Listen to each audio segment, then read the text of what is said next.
Hi guys, it's JenJones and let's go hiking. Today's hike is going to take you along the boiling pots of the Wailuku River in Hilo, Hawaii. I want to share just a little bit about the boiling pots.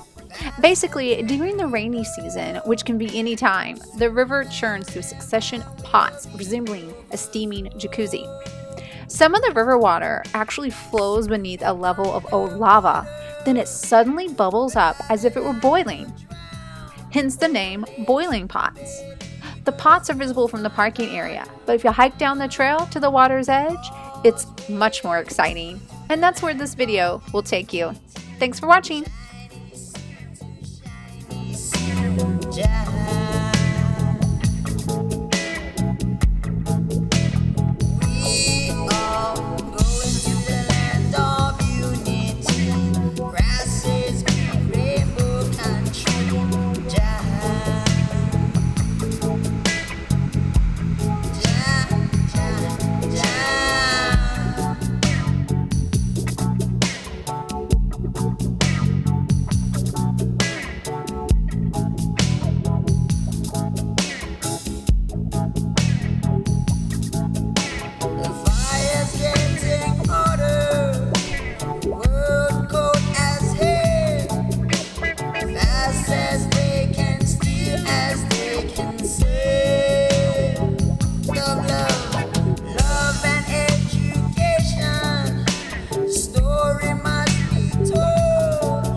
Thanks everyone for joining me along the Boiling Pots Trail. I hope you enjoyed it and happy hiking.